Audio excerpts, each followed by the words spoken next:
from Utah. I appreciate the remarks of my colleague from Wyoming. Mr. President, here in Washington and indeed throughout the country, everyone is talking about the Obamacare website. No doubt that is a serious concern. The healthcare.gov website has been, to put it bluntly, a debacle. I don't know of a single member of Congress, Democrat or Republican, who would say otherwise. That said, we need to be clear about something. The problems with Obamacare go much deeper than a faulty website. Sure, the administration would have the American people believe that the problems with this law are simply technical in nature, and that once they bring in technical experts to fix the website, all will be right with the world. But let's not kid ourselves. The problems with Obamacare are fundamental and systemic. The administration may very well get the website up and running in the next few weeks, and they should, but that won't fix the health care law. I'd like to take just a few minutes today to talk about some of the problems facing Obamacare that have nothing to do with the website. When he was trying to get the law passed, President Obama repeatedly promised Americans that, quote, if you like your current health plan, you'll be able to keep it, unquote. This promise was central to the president's efforts to sell Obamacare to the American people. And as it turns out, it was all a lie. Now, even the White House admits that millions of Americans will not be able to keep their health plan under the law. And if recent news reports are to be believed, they've known this for years. Experts have predicted that as many as 16 million Americans may lose their existing coverage due to Obamacare's new requirements. And according to the NBC News story from yesterday, the Obama administration has known about this for at least 3 years. We've known about it as well. Consumers throughout the country are already receiving cancellation letters from their insurance providers. For example, in New Jersey, 800,000 individuals are being dropped from their existing plans. Kaiser Permanente in California has sent notices to 160,000 people informing them their current coverage will end. And Florida Blue is ending policies of 300,000 customers due to Obamacare. This isn't some unforeseen or unintended consequence of the law. On the contrary, it is precisely what was intended when the law was put into place. As you know, Mr. President, the President's health care law includes a mountain of new mandates and requirements for health insurance plans. Any plans that fail to meet those onerous requirements are invalidated under the law. True enough, the law provides that plans that were in effect as of March 2010 will be grandfathered in, allowing consumers who prefer to keep those policies to do so, even if the plans don't meet the law's requirements. However, the Department of Health and Human Services has, through regulations, all but eliminated the protections enjoyed by those in existing plans by saying that the grandfathering provision does not apply to plans that have undergone any changes, even small changes to deductibles or co-payments since 2010. Under this requirement, many of the plans that were in place before passage of Obamacare, particularly those in the individual health insurance market, will fail to pass muster. That is why we're seeing hundreds of thousands of Americans being dropped from their current insurance plans, and why the same fate is certain to befall millions more. Like I said, Mr. President, the Obama administration knew about these problems a long time ago. In fact, regulations issued in July 2010 estimated that because of normal turnover in the individual insurance market, 40 to 67% of consumers will not be able to keep their policy. Let me repeat that. The administration knew in July 2010 that at least 40 to 67% of consumers in the individual market would not be able to keep their plans in place. Yet the president never took back his promise, quote, if you like your current health plan, you'll be able to keep it, unquote. This, quite frankly, is preposterous. The response we're getting from the administration is that, sure, many people will lose their existing health insurance, but it will be replaced by better, cheaper options. This claim is also at odds with the facts. For many people, health expenses will increase under the new plan as a result of higher premiums, higher deductibles, and higher copays.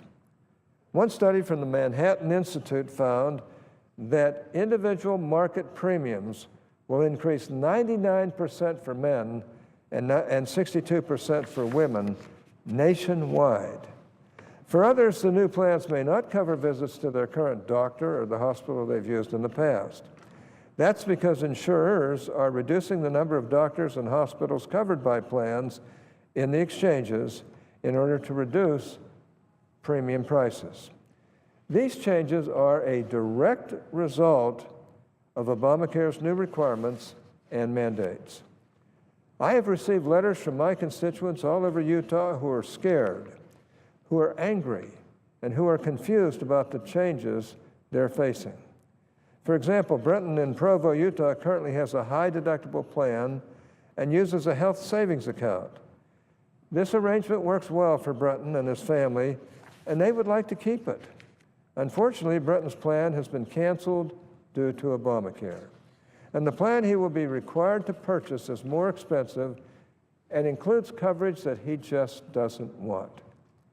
There's also Kathy in Salt Lake City who wrote to tell me her deductible will increase from $3,000 to $5,000. Her copays for doctor visits will increase to 30%, and her copays for prescription drugs will increase to 50%. Kathy let me know that as a result of these changes, her health care expenses will now be higher than her income. Even those who were in favor of the law are now finding that it is not being implemented as they expected. A recent LA Times article profiled a young woman who was shocked by the 50% rate hike she received as a result of the health care law. She was quoted as saying, quote, "I was all for Obamacare until I found out I was paying for it," unquote. That's a refrain I think we'll be hearing from a number of people who supported, quote, health care reform, unquote. Increased costs aren't the only problem that consumers will be facing under Obamacare. There are other serious, more subtle problems that have yet to be addressed. For example, some consumers may have their personal information compromised by an Obamacare navigator or by submitting an application to the federally facilitated marketplace, the Federal Data Services Hub, or one of the Affordable Care Act call centers. I've warned about that for a number of months, that they're moving too fast and not doing the job well enough, and a lot of people are going to get hurt by this. Social Security numbers, employment information, birth dates, health records, and tax returns are among the personal data that will be transmitted to this data hub, resulting in an unprecedented amount of information collected in one place by a government entity. Every piece of information someone would need to steal an individual's identity or access their confidential credit information will be available at the fingertips of a skilled hacker, providing a goldmine for data thieves and a staggering security threat to consumers. The entire system, including the data hub, a new information sharing network that allows state and federal agencies to verify this information, has not gone under any independent review to determine if the data that is entered is secure. This means that an individual's personal and financial records may be at serious risk of becoming available to data thieves. I've already been to the floor several times to discuss these issues. I'm here again today because, as of yet, there has been no solution, or should I say no solutions to these problems. In fact, the Obamacare exchanges are less than a month old, and data breaches are already occurring at the state level. A recent CBS News story featured a Minnesota insurance broker who was looking for information about assisting with Obamacare implementation. Instead, what landed in his inbox last month was a document filled with the names, Social Security numbers, and other pieces of personal information belonging to his fellow Minnesotans.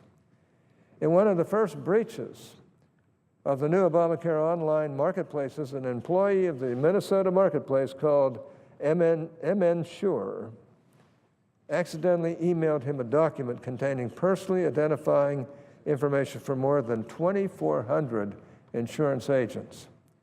While the incident was resolved, the broker said it raised serious questions for him as to whether those that sign up for MNsure can be confident their data is safe. These types of incidents are only going to increase as time goes on if rigorous testing is not performed to ensure that the data hub is sufficiently secure.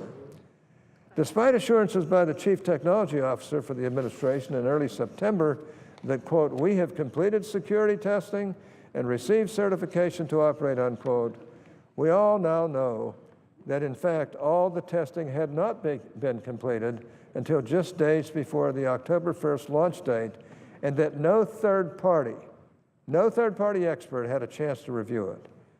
But there's much we don't know. What kind of testing was done? Who did the testing? What kinds of things did they look for? What were the results? And perhaps most importantly, what are the risks of using the website?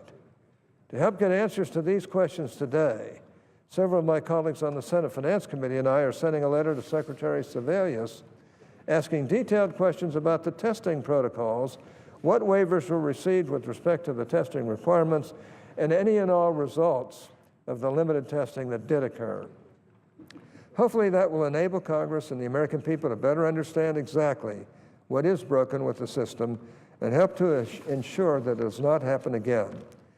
These questions and problems demonstrate why it is imperative that the Government Accountability Office, GAO, independently verify that sufficient privacy and security controls are in place for the data hub and the entire federal marketplace so that Congress has independent assurance that the necessary controls exist and that taxpayers know their personal information is secure. That is why I introduced S-1525, the Trust But Verify Act, which calls on the GAO to conduct such a review and delays implementation of the exchanges until the review is completed. The bill currently has 32 Senate co-sponsors. As you can see, Mr. President, the problems with Obamacare are numerous and fundamental. Like I've said before, this law was bad policy when we debated it. It was bad policy when the Democrats forced it through the Congress, and it remains bad policy today. I have little doubt that the administration can eventually get the website up and running. They would have us believe that once that task is accomplished, everything will be fine. But that is simply not the case. They can't say that everything will be fine when millions of Americans are losing their existing health coverage as a direct result of the health care law.